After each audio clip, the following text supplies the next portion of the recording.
Video footage from Parliament and City Hall roundabout tells a totally different story. In the full glare of cameras before they were later dumped after being tortured. Wow. KTN has tonight obtained information on the chain of abductions within the country's security systems, including details of a secret unit fully designated to deal with Kenyans deemed to be problematic to the government.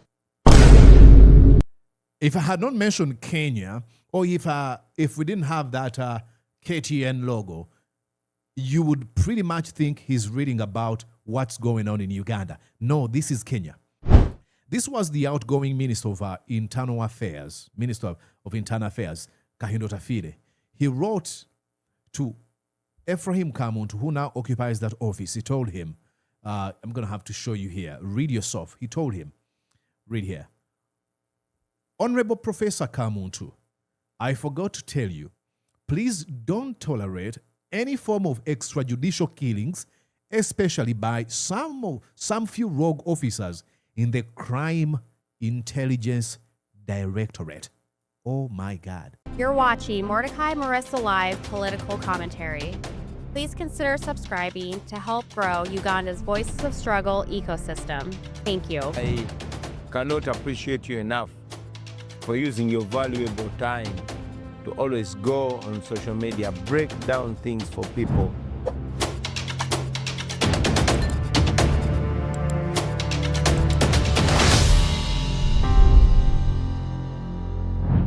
A few days ago, I made some commentary where I extended my sincere appreciations to some Kenyan media houses that were standing in solidarity with the Ugandan media house that had been shut down and continues to be shut down by Muhoozi Kainerugaba, the commander of Uganda's defense forces.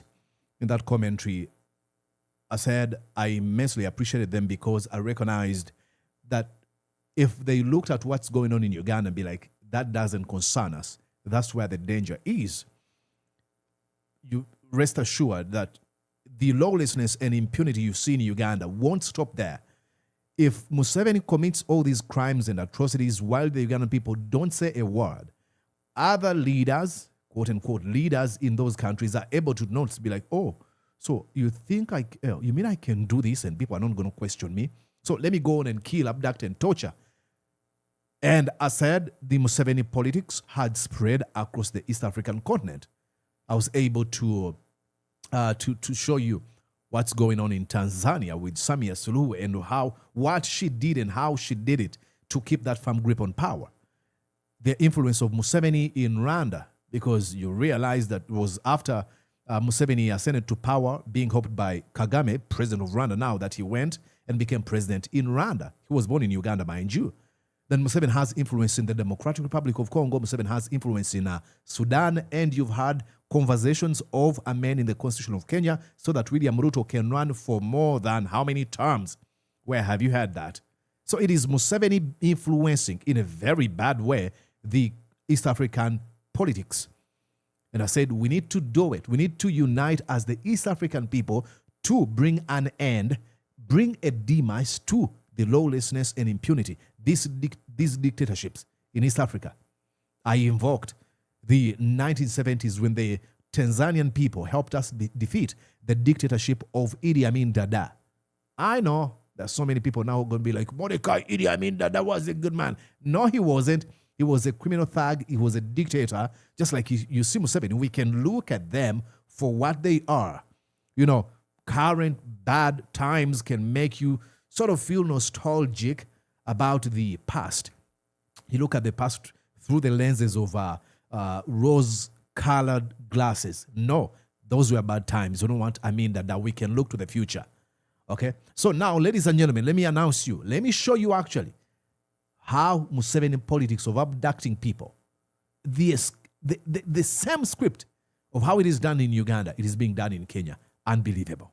Secretary Raymond Omolo has refuted claims that security agents were behind the recent abductions and arbitrary arrests as widely reported. According to the Principal Secretary, some of the alleged abductees stage managed their abductions. They say you stage manage your abduction, your torture, you get your a knife and you start cutting your face. Jeez. But even as he spoke today defending the police, video footage from Parliament and City Hall roundabout tells a totally different story. You know, I'm sorry for pausing here, but there was a time when security forces in Uganda unleashed terror on journalists, and the government came out and said, those soldiers were actually from, was it Ghana or Nigeria?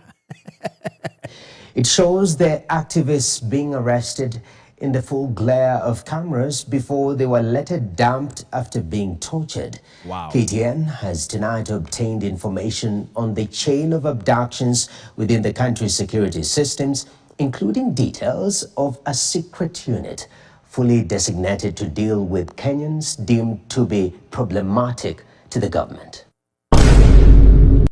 If I had not mentioned Kenya, or if we didn't have that KTN logo, you would pretty much think he's reading about what's going on in Uganda. No, this is Kenya. This is Museveni politics migrated or sent to Kenya. A secret unit that deals with government critics or opponents. Where have you had that, ladies and gentlemen?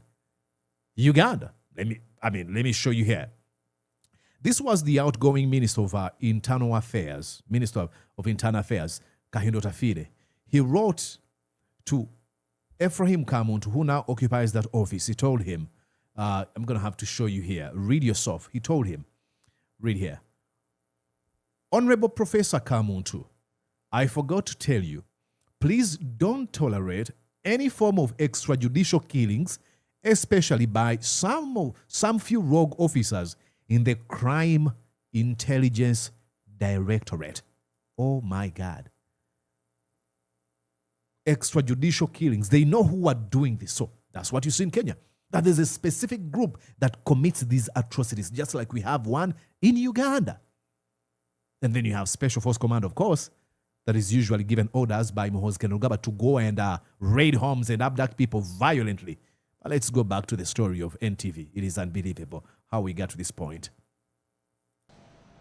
Hiyo mambo ya utekaji nyara ni mambo ilipitwa na wakati. Kumekuwa na watu wanasema wamekuwa abducted ama wametekwa nyara.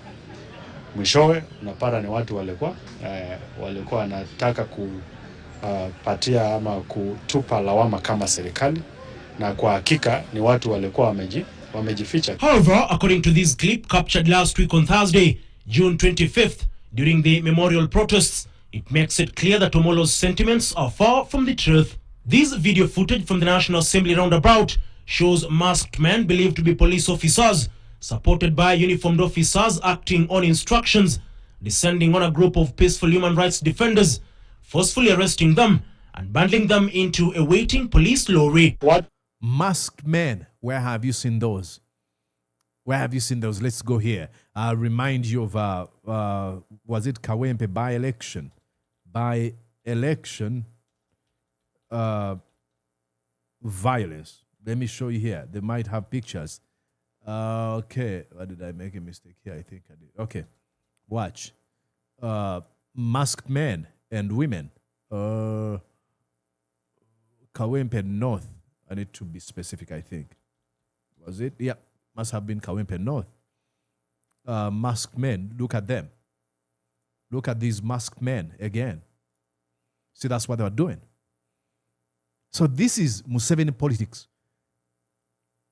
Museveni is giving them a script. Hey, this is how I've been able to keep this firm grip on power. You're going to have you should have some jackbooted thugs. Have them masked so that they're not known.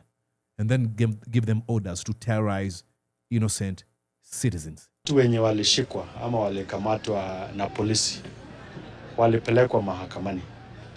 Sio tu hivi majuzi juma iliyopita, na hata nyakati zingine ambao tumekuwa na demonstrations. Contrary to Omolo's claim that all those arrested were arraigned in court, the arrested activists were found dumped in critical condition in different parts, including Ngong Forest, more than 48 hours after they were arrested in full glare of cameras. Having never been presented before any court during the entire period, they were in captivity. Human rights groups have recorded more than 100 cases of abductions and enforced disappearances since the onset of the June 2024 demonstrations. What? with several victims later found dead and others in bad shape. Amid the denial of an abductions unit by the government, KTN has tonight gotten wind of a special team drawn from NIS and the DCI that targets high-profile social media influencers and activists, with NIS providing technical support and surveillance of online accounts. According to a source who spoke exclusively to KTN, the two police commanders report directly to a civilian who is close to the circle of power. Similarly, the commanders have a group of officers who report only to them. Two team leaders head the group, taking instructions from the commanders to pass on to the officers. The shadow structure operates completely outside the normal chain of command, creating a parallel system of surveillance and enforcement that answers only to the highest echelons of power. The officers involved are effectively insulated from regular oversight, meaning their actions are neither logged in official records nor subject to internal police reviews. As the state continues to silence the very voices that a democracy is built to protect, one vital question remains unanswered. If Kenya is truly a nation governed by the people, why is the government so afraid to let them speak? Wow. If Uganda was a nation, ask that question to Uganda. Is to silence the very voices that a democracy is built to protect. One vital question remains unanswered. If Kenya is truly a nation governed by the people, why is the government so afraid to let them speak? Good question. They want to muzzle them because they know they speak the truth, and they've built these regimes that are maintained through lies. Now, that's the story from Kenya. Let me take you to Uganda. Listen. This is Uganda. You might think this is happening in Kenya. What you saw in Kenya, you might think it's happening in Uganda. Oh my God.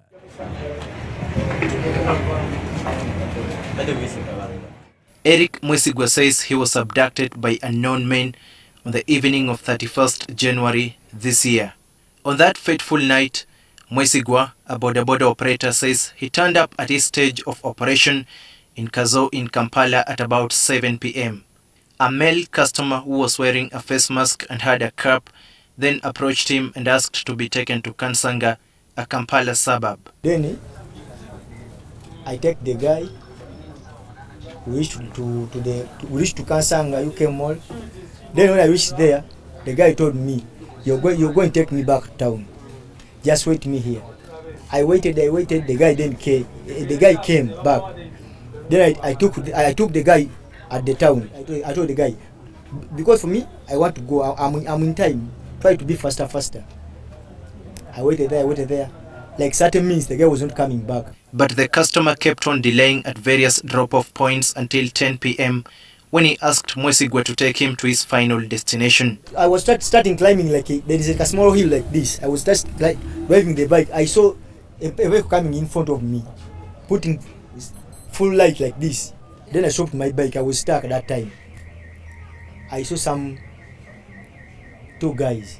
They came out when they was putting a mask. Mwesigwa says his face was covered all this time, so he could not see any of his tormentors. All he recalls is them asking him what plans he has with opposition leader Robert Kyagulanyi. Asking him question that, what's your plan to remove President Museveni?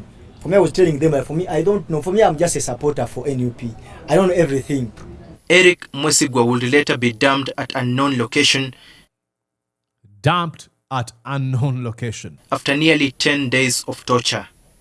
He was rescued by a fellow boda operator who took him to a health facility for medication. He would thereafter reunite with his family. The National Unity Platform leader, Robert Kyagulanyi, says the state has continuously abducted and tortured his supporters, even when most of them are innocent. Very unfortunately, the commission, the Uganda Human Rights Commission, which is supposed to be defending human rights, is part of the human rights violators by denying that there are abductions here.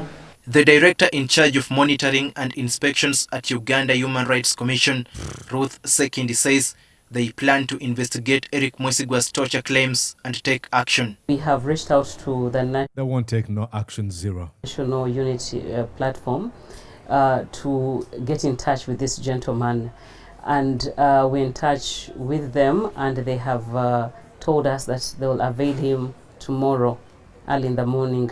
However, for now, many in the National Unity Platform would like to know who abducted, tortured, and finally released Eric Mwesigwa. Daniel Kibet, NTV. Daniel Kibet, amazing story.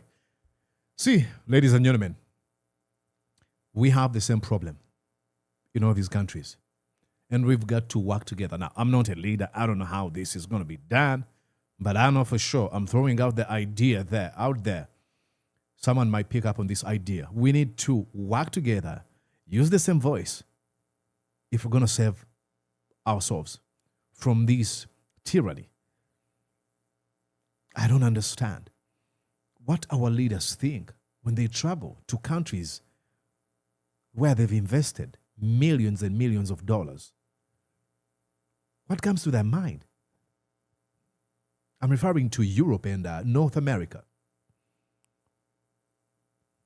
What comes to their mind when they see that you can actually oppose a president not be shot or killed? Now, that doesn't necessarily mean that these countries are perfect, because that's usually their go-to sort of rebuttal. Oh, Mordecai, are you trying to say America is perfect? Absolutely not. There's no perfect country. But I'm talking about a journey towards that goal of perfection. It looks like ours is a journey of looking back and saying, oh, we missed these dark days. Let's go back to primitivity, to ignorance, to living like troglodytes. It's sad, and we have to bring it to an end. I immensely appreciate that a number of activists in Kenya that I've seen that are always at the forefront opposing the criminality of regimes, both in Kenya and Uganda. And I appreciate your work is like nothing. I said nothing short of admirable. Let's continue. Upward, onward, forward together. I'll talk to you soon. Bye-bye.